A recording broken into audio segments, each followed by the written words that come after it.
Bonjour, bonjour, ravi de te voir ce matin. Alors, je voudrais te faire mon petit témoignage ce matin.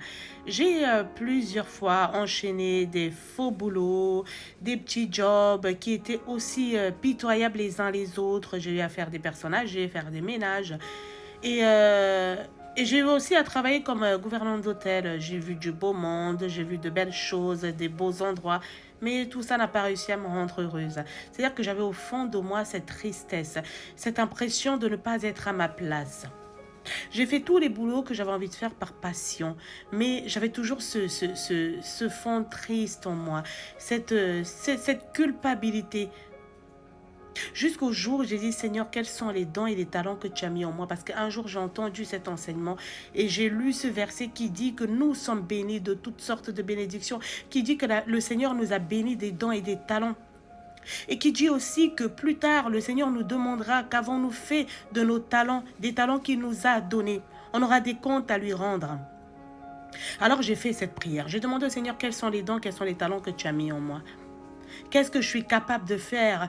Qu'est-ce que je suis bonne à faire? À quoi je sers sur cette terre? Qu'est-ce que tu as mis en moi qui me permettrait de nourrir mes enfants, de nourrir ma famille, qui me permettrait de m'épanouir? Parce qu'en réalité, les dons, les talents sont quelque chose que Dieu a mis en toi, qui font en sorte que même quand tu travailles dans ton secteur, dans la filière, dans la branche, dans le couloir que Dieu veut que tu travailles, tu n'as pas l'impression de fournir tant d'efforts que ça. Tout ce qui est emploi, qui te demande de l'énergie, qui t'épuise, qui gâche ton corps, qui abîme ton corps, qui le détruit, n'est pas de Dieu. Dieu n'est pas pour la souffrance. Quand Dieu place Adam dans le jardin d'Éden, il le place dans un endroit déjà préparé. Adam n'a plus qu'à l'entretenir. Et l'entretenir par quoi? Par ses mains. Les mains qui sont bénies.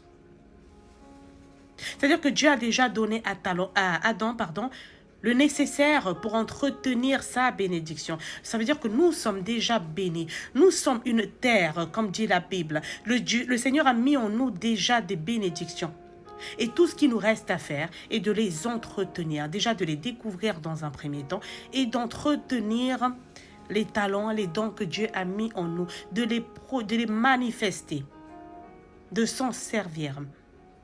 C'est pourquoi on entend des fois certaines personnes multimillionnaires, des personnes qui excellent dans un domaine bien précis. C'est parce que ces personnes-là ont su que c'était la voie dans laquelle elles devaient opérer. Donc arrête de perdre ton temps. Arrête de perdre ton temps dans des travaux, dans des emplois minables, dans des petits jobs qui détruisent ton corps, parce qu'on se rend compte que quelques années après, on n'est plus capable de lever le bras, on n'est plus capable de marcher, on n'est même plus capable de tenir une bouteille de sa main. Pourquoi? Parce qu'on a fait un faux boulot qui a abîmé nos corps, qui a détruit notre corps, qui est le temple du Saint-Esprit. Il est temps maintenant que tu te réveilles, que tu mettes en prière, que tu demandes au Seigneur, quel est l'emploi fait pour moi? Qu'est-ce que je suis appelé à faire sur cette terre? Quelle est cette bénédiction, ce don, ce talent que tu as mis en moi? Parfois, on se rend compte aussi que des personnes sont là, ils ont 2, 3, 4 emplois. Elles excellent dans chacun de ces emplois. C'est parce que Dieu a mis plusieurs dons, plusieurs talents en nous. Maintenant, tout ce qui nous reste à savoir, c'est de les connaître, c'est d'être révélé, que le Seigneur nous révèle quels sont ces dons et ces talents qu'il a mis en nous. Que Dieu te bénisse, à très vite. Au revoir.